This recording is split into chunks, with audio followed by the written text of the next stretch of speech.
That they're thinking in their head, how in the world could I bless my child, knock their socks off, and change the trajectory of their life or generations, right? Did your listeners come from my life where they had parents that worked somebody else's 9 to 5 job and their family did that and their family, right? Their parents did that, and they don't know the goodness that can be created by taking action and getting in the game. Welcome to Trial to Triumph, hosted by Caleb Johnson, the show about leaning into life's constant testing on your way to realizing your biggest blessings. Hello, everyone. My name is Caleb Johnson, host of From Trial to Triumph. This is the show where I speak with people who have gone through tremendous trials and have come out triumphant. And even if you don't have the same story as our guest does today, that's okay, because you can still learn from their learning lessons and apply them to your life. And I'll do my best to bring those lessons into full view. So with that, our guest today is Dr. Erin Hudson. Erin is a co-founder of Quattro Capital, where she is responsible for cultivating investor relationships and raising capital to fund the acquisition of Quattro properties. In addition to serving and assisting Quattro investors, she is often found speaking at events and cultivating relationships. Additionally, Erin has a doctorate in chiropractic care, and she has an extensive, successful entrepreneurial track record consisting of owning and selling Hudson Wellness Centers in California, where she served as director of 30-plus team members. So, Dr. Erin Hudson, welcome to the show.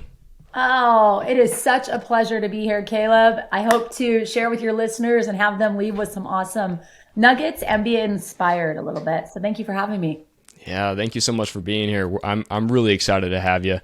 And, you know, Erin, I guess where we'll start off is getting into your career in the health industry.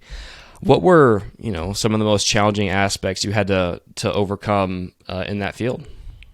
Yeah, so I like to share with people that, look, I was not the brilliant straight A student growing up in high school. And school was just a little bit more challenging for me. I was one that was a little bit more of a talker. I wasn't the studious one by any stretch. And so when I had shared with my family that initially out of the gates, I wanted to become an obstetrician. And then it changed from being super athletic and being involved in lots of sports. I found the chiropractic realm and just fell in love.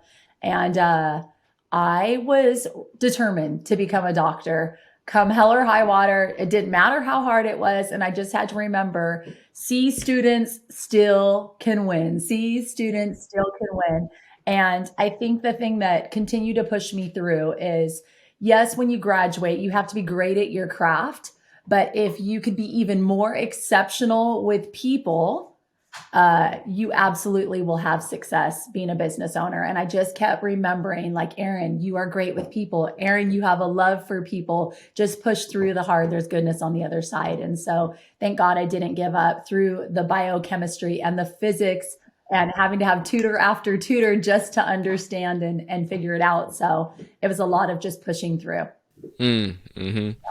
And you said something that kind of stood out to me there, that you had to be a doctor. Come hell or high water, you would be a doctor. And I'm curious, just where did that passion and desire stem from?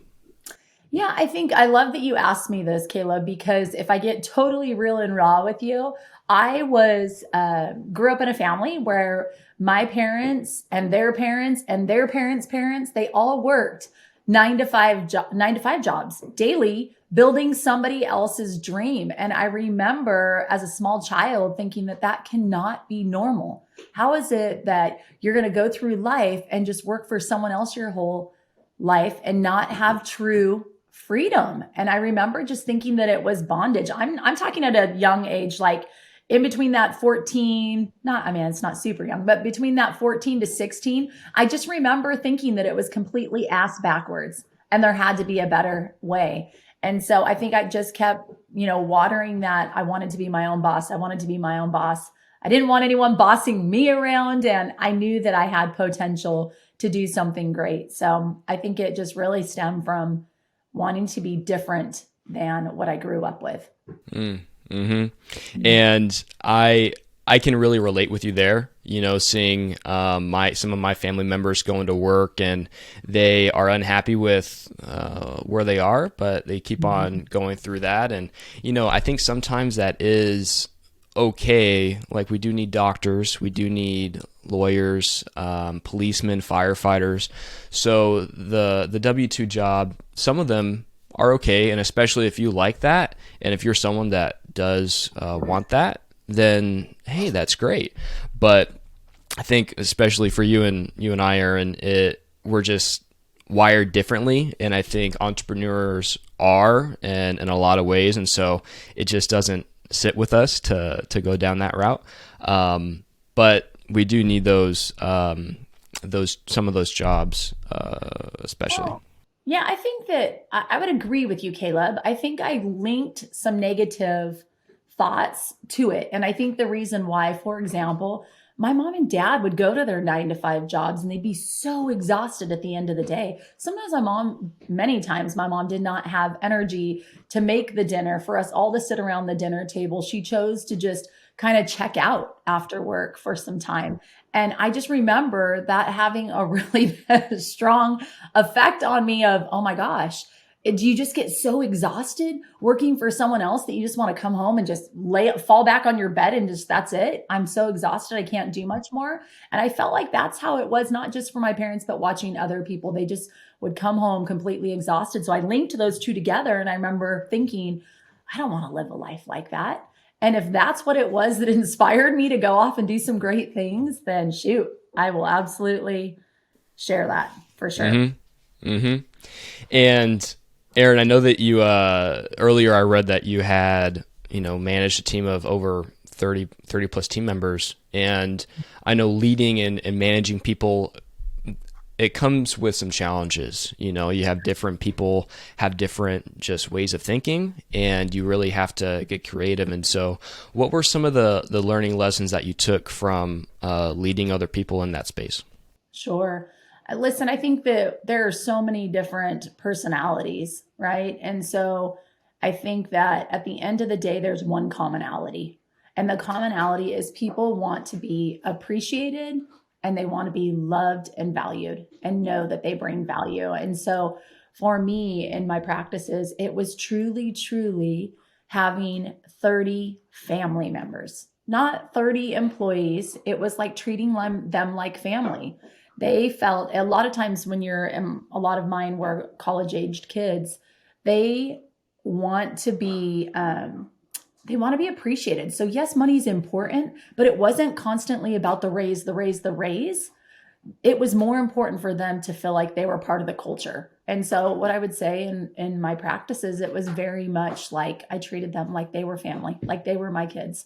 And not to that degree of like, I'm the mom, I'm running the ship. No, I just mean that we would show respect and kindness and a desire and lighten one's load and treats or a note or a thank you card, and just really making sure that I value them as people so that they know that I'm grateful to have them. I'm grateful for them to be a part of our little wellness center and family.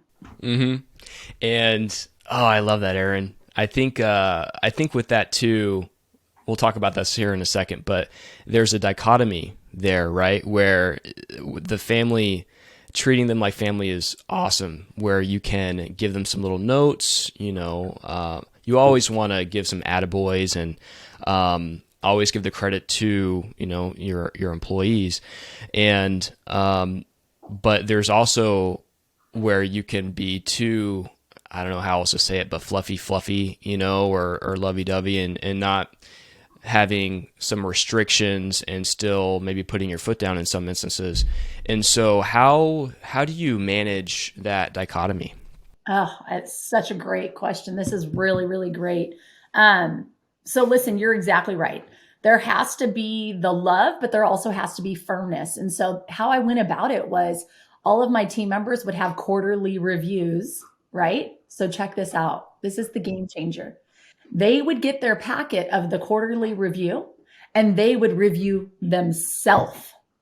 And then we would come together and have a meeting and I would share my review for them and where and why I think that there could be some improvement, right? Because here's the thing, why not let them review themselves? They get to be real about how they would rate themselves. And so I just think that it was a really, really powerful way to get people to get a better picture, but take personal responsibility in the workplace. Right. And so I would share with them where there was that delta, and I didn't feel like I was on the same page with them. And furthermore, I guess even truthfully, it wasn't really about me. I wasn't the one. I would help if I needed to, with depending on the levels of who it was, but my manager is the one that would review and do her own review with them, and I got to sit in on it. So it was almost like I wasn't the person that was like, right? I was the person that got to listen in when we did our review, and I would get to hear. And you would put the question back in, and look, I see you gave yourself a 10. Tell me more about that. Why do you think you deserve a 10? Here, what have you done that would say I'm a 10? Right? So it's always really letting them speak and finding out where they're coming from. So it's really powerful. That is very powerful. And I actually haven't heard that before, but that is so smart. And I'd love to implement that into my businesses. And I think to the listeners listening to this as well, rewinding that 60 seconds, that was so powerful. And I think it's important to, some people think, well, I'm not a leader. What does leading do for me? Why I don't lead anybody? I'm not a manager. But there's so many instances where we are leaders. If you're a mom, you have to lead your kids. Shoot, if I have a dog and that's my only quote unquote responsibility, I have to lead my dog. And if my dog is, running amok and biting people and running out the door, then I need to work on my leadership skills of that. But just applying that to anyone's life, I think is very important and can help the listeners. So, that's great. And Erin, I know you aren't in the health space currently. And so what's the reason that you decided to make the shift out of the health industry? Yeah, no, it's a great question. For me, I think that when I found the goodness of, call it mailbox money, there was something that was super appealing for me. It was the fact that in order for me in practice, in order to make money, I had to be there. I had to trade my time for money. And I found a way to actually be able to invest and have the opportunity to earn passively. It didn't require me per se. I had to make the money from the center, and then I had to go put it in play and put it in another vehicle where it could earn, and my money could make babies. And that's what I found. But I think more or less some of the reasons, that there's a handful of them actually, but I think the biggest was I'm a mom of 5 kids. The likelihood of one of my kids becoming a doctor was very minuscule. And furthermore, the likelihood of them being able to take over the legacy and the empire that I'm building was much more appealing to me, and something that was absolutely more doable. I could teach my kids how to become investors, and they could change the generation and the next generation and the next generation and truly, truly leave a legacy. And so I became super on fire for that. And I think the other thing was, as a doctor and being successful with my 2 practices, it got pretty bad where I was literally paying 50 cents of every dollar to Uncle Sam. And I found out a better way. And it was through real estate and getting as close to zero as one could imagine. And that to me was an absolute game changer. And when I figured it out, I became on fire to help other people learn how to get in the game and create the generational wealth as well, and share the good news that you don't have to be a billionaire to get in the game of real estate. You just have to have either a great mentor, be resourceful, and figure out a way, because there's always a way. It doesn't matter where your situation is. I could help any person get in the real estate game. It doesn't matter their job, their current profession, their socioeconomic, like none of that matters. I could show any individual how to get in the game. Oh, I love that. And, like you said, paying Uncle Sam 50 cents on the dollar, there are actually 7 pillars of wealth in real estate, and the tax benefits is one of those. And it's huge when you actually learn about that. And so we won't go into that. And maybe if you do want to learn more about the 7 pillars of wealth, you can contact Erin and she can tell those to you. But talking about how you can help anyone in just start investing into real estate. I know you've aided your children, a handful of your children actually investing in real estate themselves, and from your oldest to investing passively to some of your other investing in Airbnb, little container tiny homes. And I love to just talk about that. How do you, because teenagers especially might not want to listen to their parents. I'm sure that's news to anyone listening to this, but how do you share with your children the importance of that? Yeah, so I think that, and that was a big reason that I went from being in the multifamily space.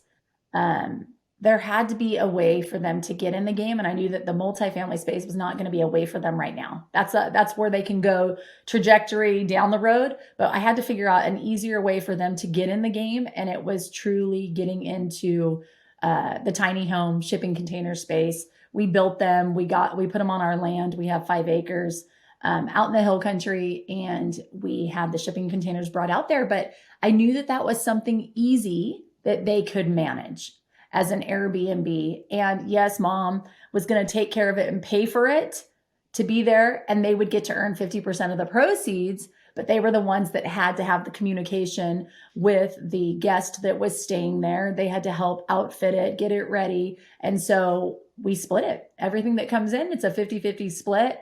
And their 50%, it gets split again. 50% is their fund money and 50% is their seed money to go grow it and duplicate again down the road. And so it's really interesting with kids. I've got one that is super frugal and stretches that buck, and then the other one that blows it as quick as she gets it. So kids are different, but you also don't want to, you can put them on a tight leash. Like, for example, the daughter that's the big spender. I know that we can't give her that whole 50% of her money in her fun area because she'll spend all of it, right? So I like to say it and make it super easy when I said, look, 50% goes as seed money and 50% goes as fun money. I do that with my son because I want him to be able to make good choices. And it's interesting to find out when I look at his checking account that the fun money, there's still a ton of money, thousands of dollars in there. Not with my daughter. The first time around, we noticed that she spent it all. So what did we do? We gave her 20%. It's her fun money. The rest is her seed money. Our kids need to learn how to save that money, hunker down, and create it for the next, and save it for the next one, so they can go create another income stream. So it's powerful for them to be able to get in the game because it creates, like with them, it creates this like friendly competition. How many nights do you have this month? How much money did you make? Oh my gosh, mine's doing better than yours. And it's this healthy competition in our home at the dinner table about who's doing what. And let me remind you, those kind of conversations were not ones that I had at my dinner table growing up.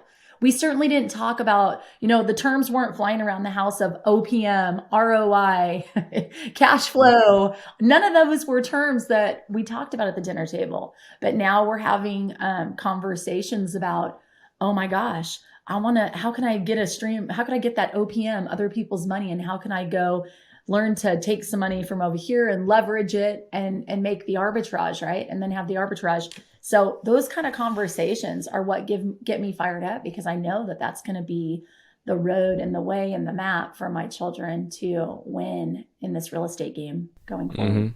Mm-hmm. Mm-hmm. Super cool. That is super cool. Yep.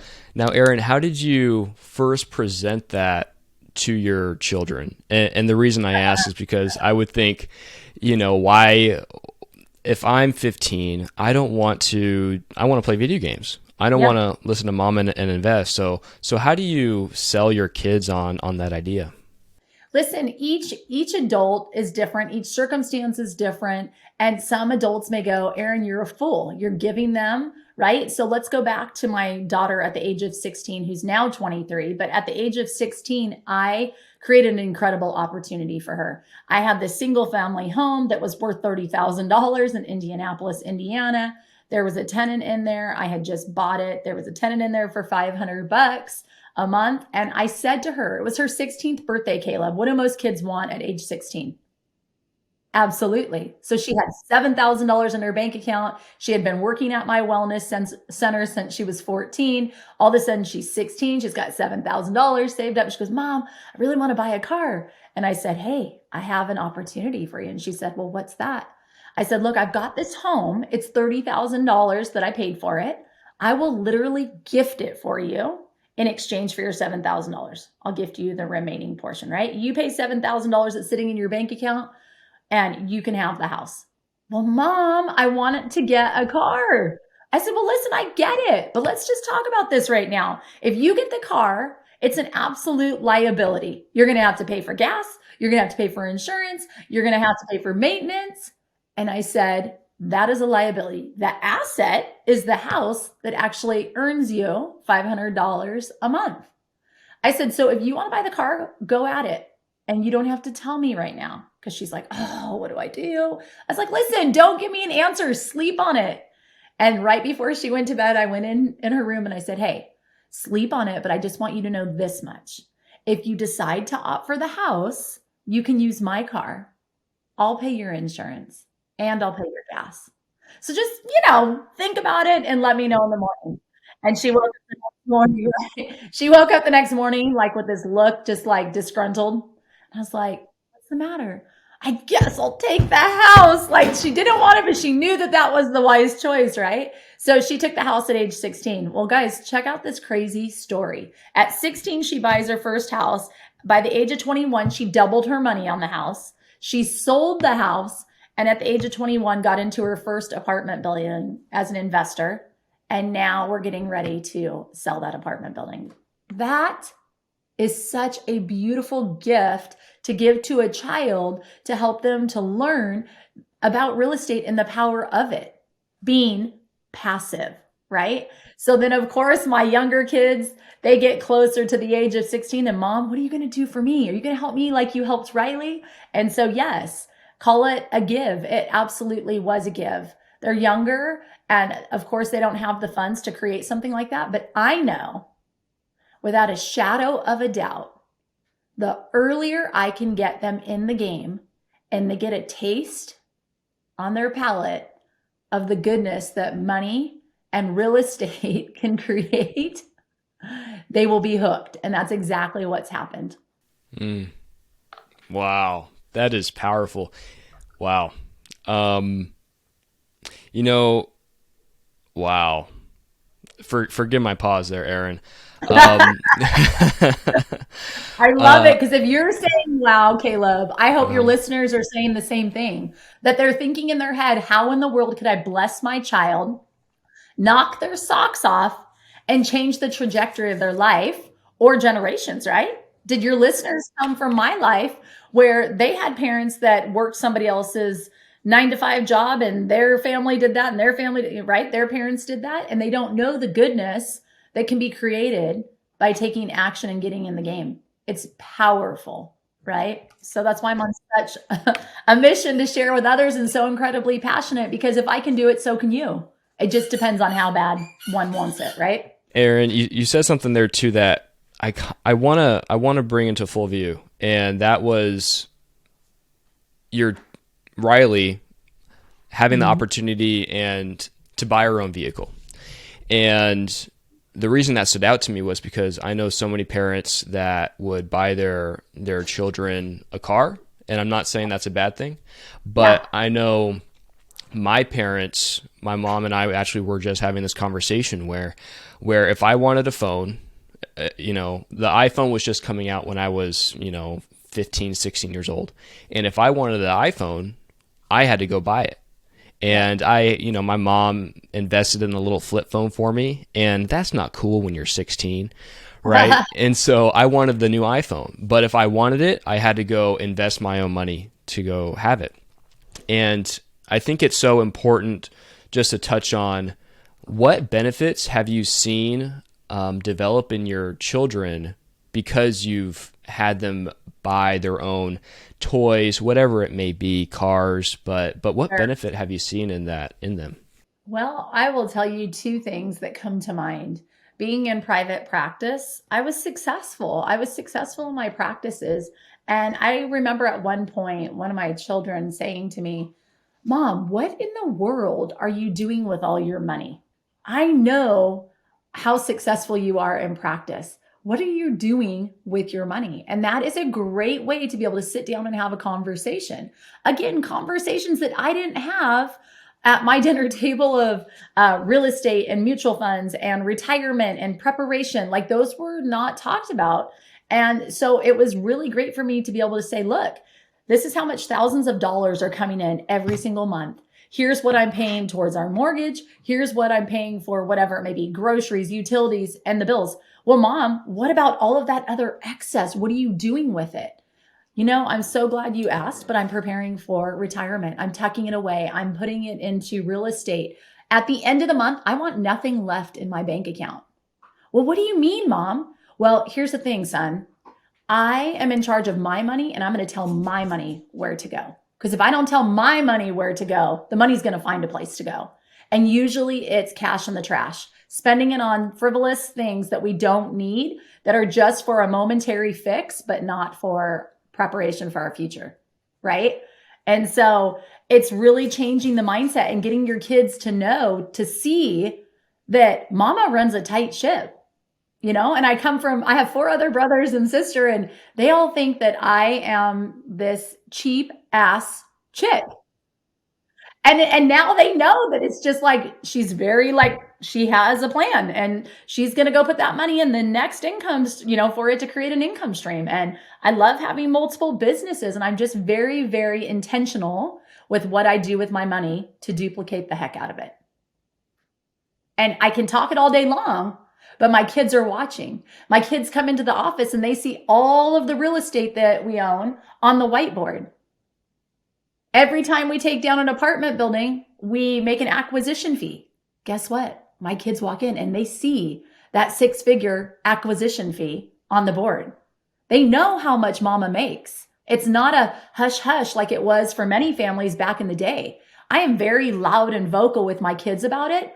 Not to be braggadocious, but to bring hope and inspiration and to let them know the big sign in the kitchen that says you can have whatever it is you want. Just go for it.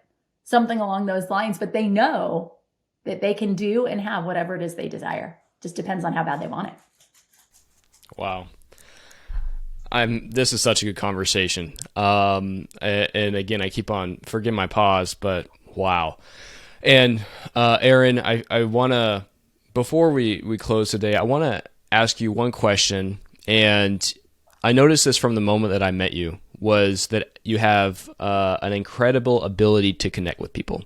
Mm-hmm. Even in something that you write, you can feel like you can make the person that's reading what you're writing to them, you can make them feel warm and that you care about them.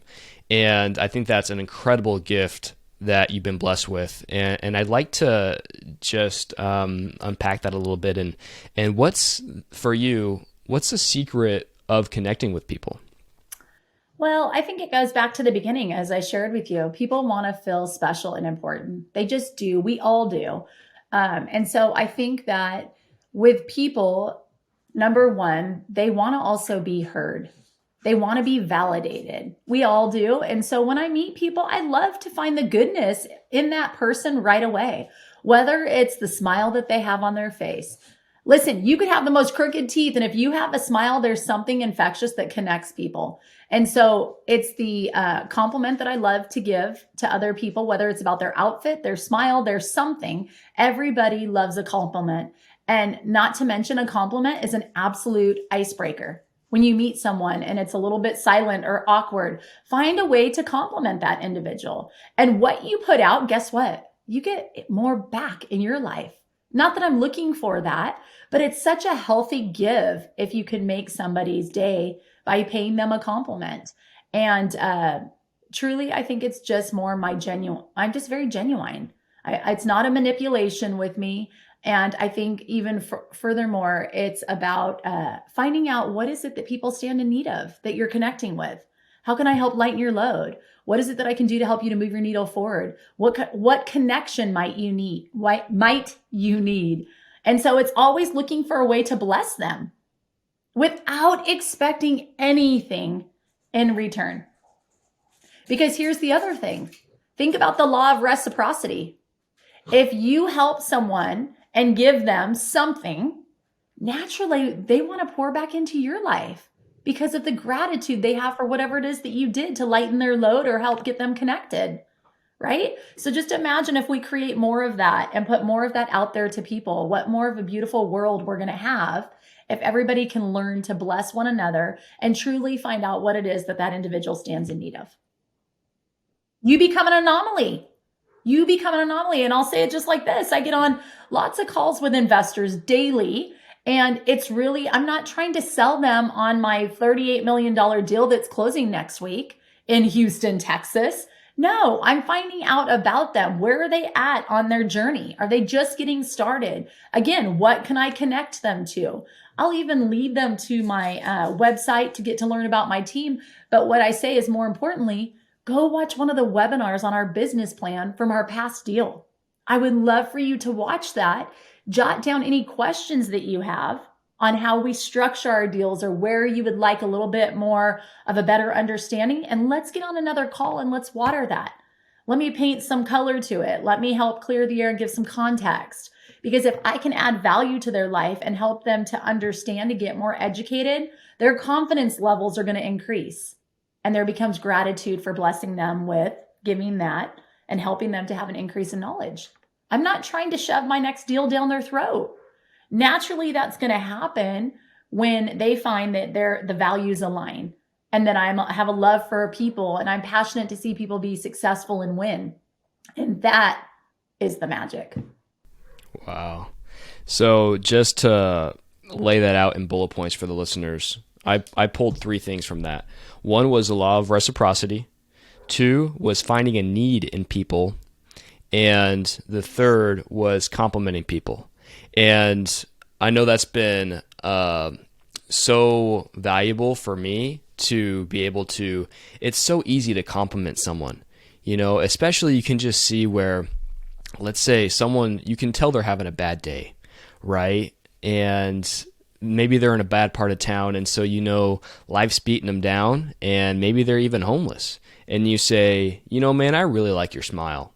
Instead of giving someone $5 or money that they're asking for, even just a little compliment can make someone's day. And I think that's so much more valuable than capital in most instances. Absolutely. No, thank you for noticing that. Mm-hmm. Awesome.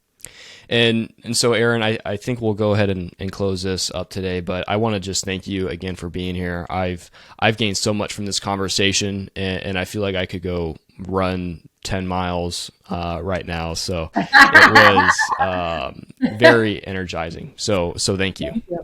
Well, we'll have to have a round two because we didn't even get to like the trials and some, I'm sharing all the goodness, but of course there's trials that come with all the wonderful triumphs. And so maybe we'll have to have a part two, Caleb. Okay. Yeah, I'd really enjoy that. And so, Erin, the final three questions. The first one being is, if you can recommend a book to our listeners, what would that be?